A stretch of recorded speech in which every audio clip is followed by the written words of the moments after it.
It's a great day for us to celebrate the 100th day of our 100th year at Hope Ministries. So,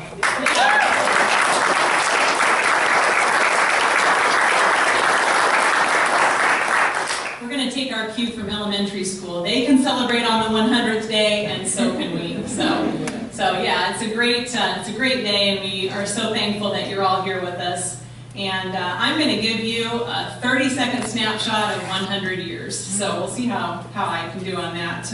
Our story started in 1915 when Bethel Mission opened its doors to serve homeless men in Des Moines with shelter, food, and basic necessities. And that was at another address here on 6th Avenue.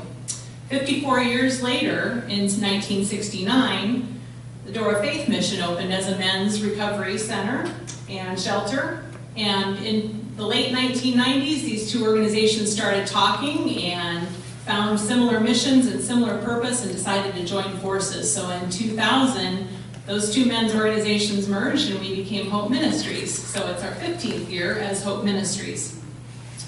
3 years later, in 2003, we opened our Hope Cafe, which is attached to our Bethel Mission facility here, and our administrative office in Pleasant Hill. And then a year later, in 2004, we expanded those we serve by opening our Hope Center for Women and Children, meeting a great need in the community. Then in 2013 and again in 2014, we opened our Encore thrift stores. So that expanded again our scope of services and allowed us to serve the community in new and different ways, and that's been a great blessing in addition to our ministry as well. And so now in 2015, we are celebrating 100 years of hope. And to help us mark this milestone, as you know, I'm very pleased to introduce the Honorable Terry Branstad, Governor of the great state of Iowa, and Governor Branstad will present a proclamation to Leon Nagin, our President and CEO. So we also found that Governor Branstad was here in 1988 when this building was dedicated. So.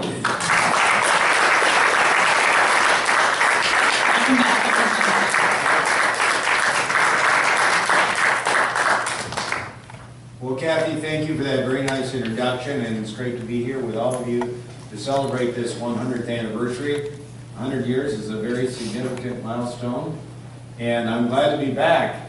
I guess about 27 years ago when I was here in this building, and I'm really glad to be back and to see the progress that you've made in this period of time. I do have a special proclamation, as you can see. The Executive Department stationery with the state seal affixed, and I can read better without my glasses, so I'm going to take the glasses off. I can see better along with the glasses and close up without them. So, whereas Hope Ministries is celebrating its centennial year of serving Iowans, and whereas Hope Ministries provides programs and services through 7 central Iowa locations to meet the spiritual, physical, and emotional needs of men, women, and children who are homeless or in need of hope. And whereas Hope Ministries provides food, clothing, emergency shelter, and long-term life recovery programs. And whereas in 2014 alone, Hope Ministries provided more than 150,000 meals and 55,000 nights of shelter. Now, therefore, I, Terry Branstad, Governor of the state of Iowa, do hereby recognize and celebrate the 100th anniversary of Hope Ministries and proclaim April 10th, today, 2015, as Hope Ministries Day. And I'm proud to sign it on this day, the 10th day of April, 2015.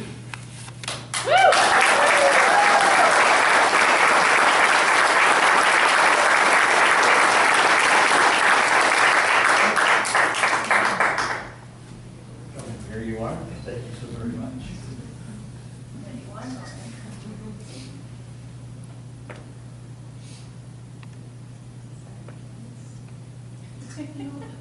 Okay. There you go. Okay.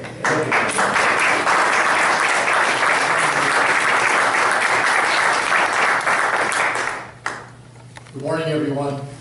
I will follow the governor's lead and take my glasses off. If he can, I can, right? So, Governor Branstad, thank you so very much for celebrating this significant milestone with us. He has another appointment at 10 o'clock, and so he's going to proceed forward with that. We will continue here for a few minutes and continue a celebration of this significant day, okay? So, Okay. thank you so very much.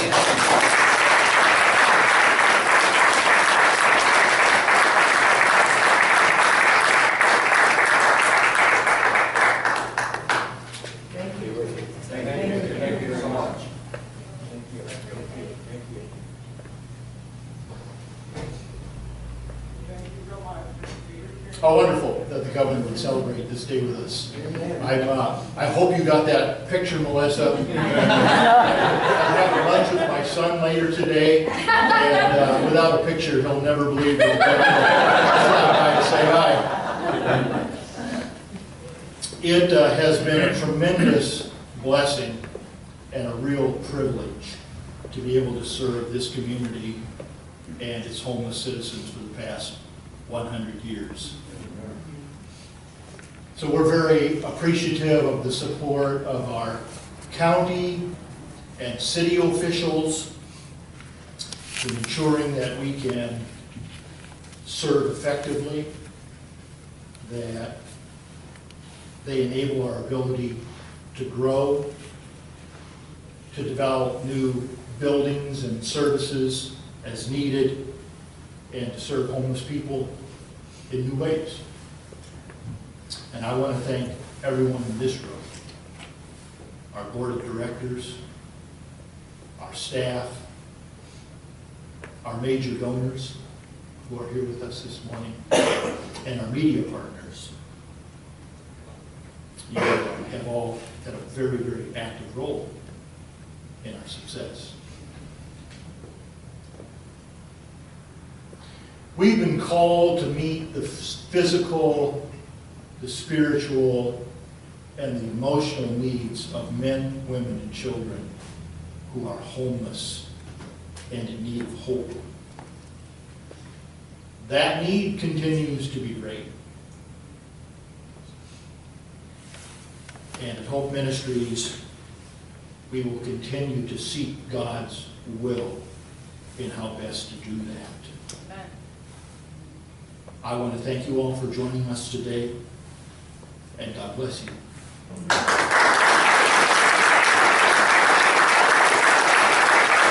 We received a letter from U.S. Senator Chuck Grassley.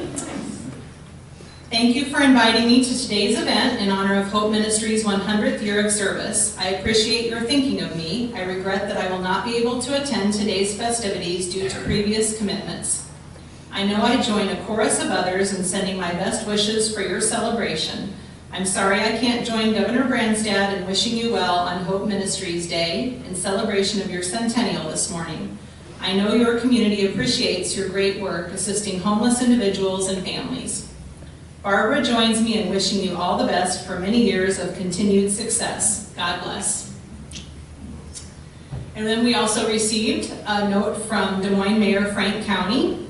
Hope Ministries is a vital part of our community and has been for 100 years. I can't imagine Des Moines without an agency like this one, which continues to recognize the changing needs of homeless and poor individuals and works diligently to meet them. Then a great friend of Hope Ministries, Van Harden, who is the Van and Bonnie Show and the program director at WHO Radio, said to us, "It's been my privilege to support this ministry that truly has a heart for the homeless. I've had the opportunity to witness firsthand the love, respect, and compassion they show to their guests, which is the first step toward helping them believe in themselves and empowering them to get back on their feet. Hope Ministries works not only to address the immediate needs of those affected by homelessness, but also to break the cycle of poverty for future generations. They've played a vital role in this community for 100 years. And then a name I think that you'll all know as well, Kurt Warner, retired NFL quarterback and two-time NFL MVP. For 100 years, Hope Ministries has been providing food, clothing, and shelter for people in Des Moines struggling with needs many of us take for granted. Hope Ministries does more than meet basic needs. They also identify the root causes of homelessness and addiction and offer the long-term recovery services needed to provide long-lasting life change. I'm proud to lend my name in support of Hope Ministries and the homeless men, women, and children they serve. Now it's my pleasure to introduce you to Nick Kearns, who is a resident in our Men's Life Recovery Program and has been with us since August of 2014. Nick.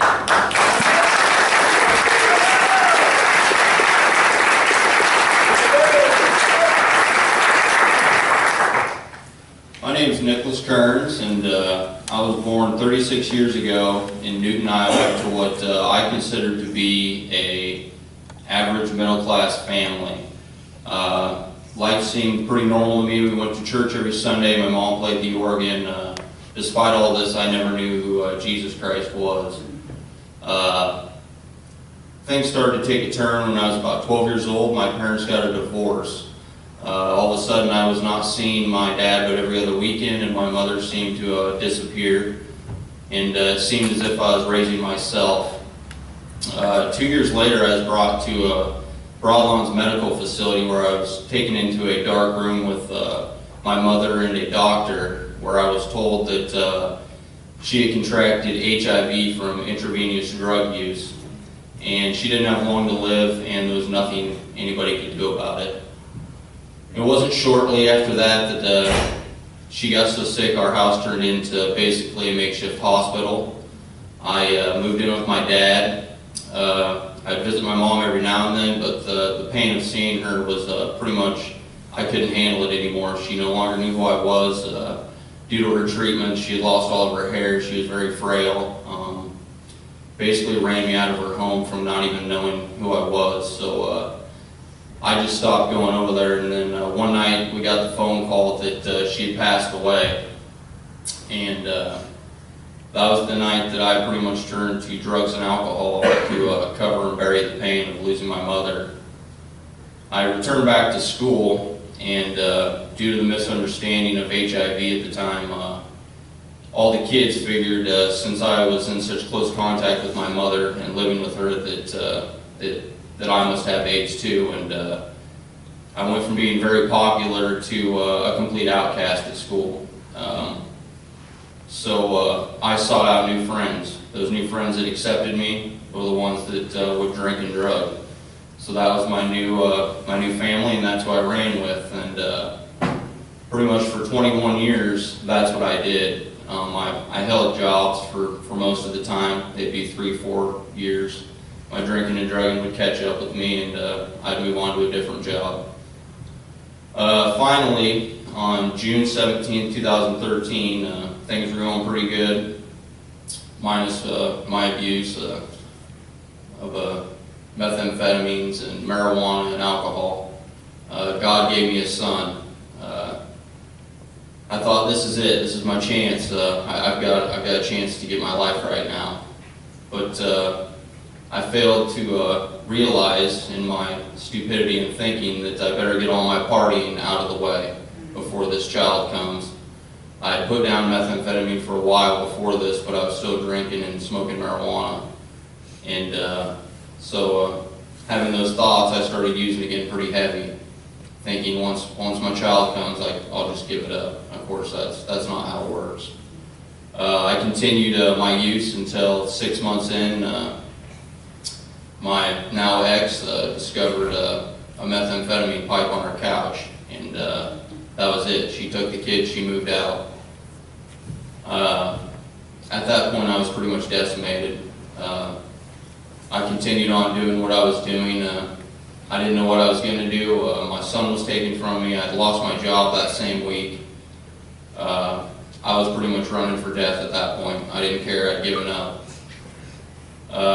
It wasn't but 8 months later where I had sold everything I owned, from my Harley Davidson to my saltwater fish tanks. I totaled my car on the interstate, fled from the wreck. I'm still reaping the effects of that. I was not harmed, however, financially, yes. Finally, I reached out to my ex's mother in a text, and I just said, help. She said, "What are you willing to do?" I said, "Anything you tell me."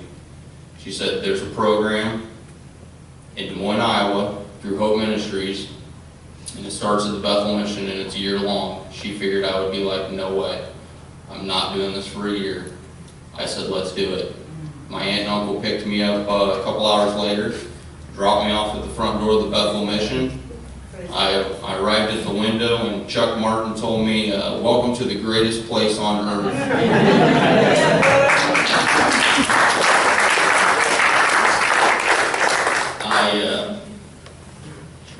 I was ready for structure. I was ready for anything.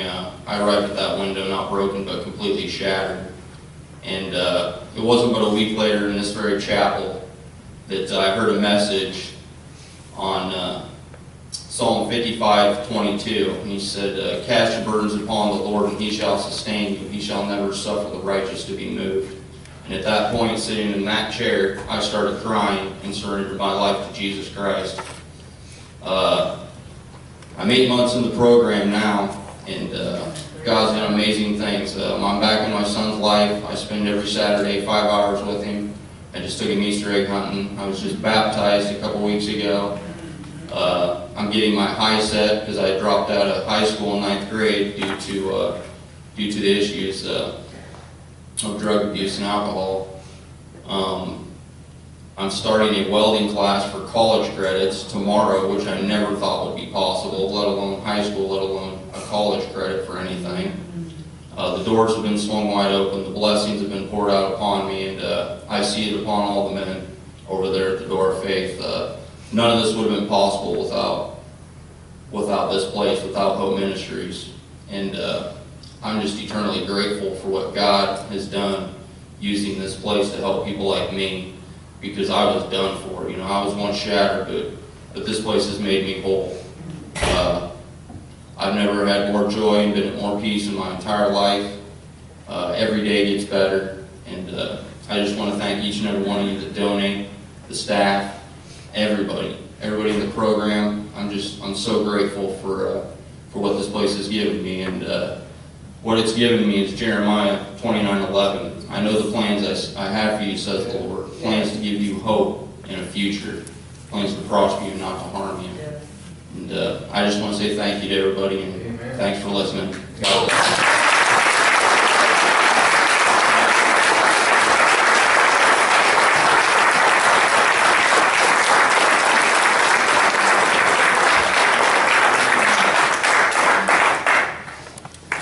Praise God for that. Thank you, Nick. And now we have the opportunity to hear from Sheryl Webb. And Sheryl is a resident in our Women's Long-Term Life Recovery Program and been with us for just over a year. So, Sheryl.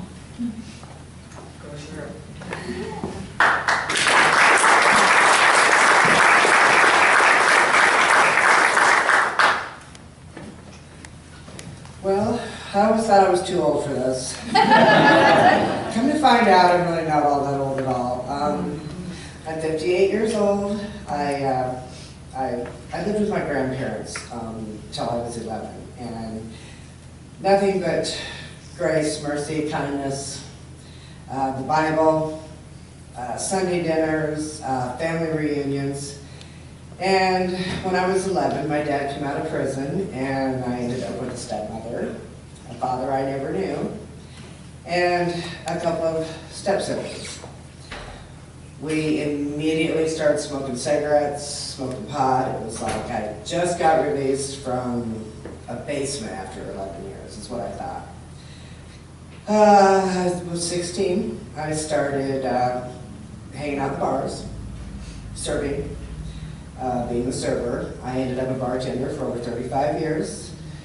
Along with that came drugs, alcohol, bad relationships. In the winter of, fall, I guess, of 2013, I lost my home. I lost my job after 13 years. I lost my relationship after 25 years. And I ended up moving in with my son and my granddaughter. And it was just failing terribly. I was failing. I knew I needed something, but I just didn't know what I wanted to submit to. And I just got to the point in February where I just threw myself down on the ground on my knees and I said, God, where do I go from here? So I went in to get something out of my granddaughter's closet, and out fell a resource book. And the first thing that opened up was Hope Ministries. So I called, and I got Jenny Dupuy, who was a staff member there. And I immediately was asked to come. I never felt more love and more mercy and more kindness than I did in that phone call that day. I was so broken. I didn't know where I was going to turn. I didn't know what I wanted. Wasn't sure who the answer was. My children were suffering. You know, they were on the wrong path. Just the growing up part of it, you know, because I always was. And so since then, I have regained my sanity. My verse is Philippians 4:13. I can do all things through Christ who strengthens me. And I was the rescuer. I thought I could jump in and rescue everybody and their brother, but I couldn't rescue myself. And that I needed God for. And today, I have taken a Skills to Success class that I have completed and have a certificate for. I have done the National Career Readiness certificate class and was 1 point away from the gold, so I'm going back to retake that for the gold. Right now it's silver. I just completed a patient access certificate class through DMAC, which I aced. I'm at a 98.9%. So, and I was offered a job 3 weeks ago at Unity Point for a hostess position. And just to get a feel for that, that's what I applied for. So when you get a feel for the application process, they called, they offered me the job, and I started Monday.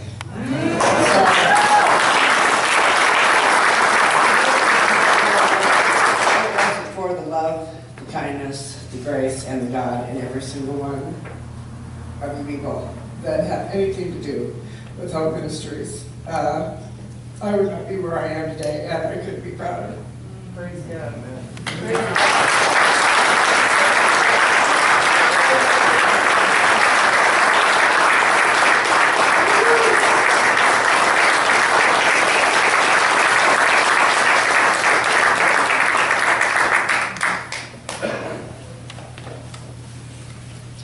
Transformations like these. That's why we do what we do, and why we hope to do it for many, many, many years to come. So, again, thank you for being here. To our guests here today, we would love to show you around if you have time after the program. We'd love to give you a tour. And I'd like to ask Pastor Dale Carlson, which, there he is. Pastor Dale is going to close us in prayer.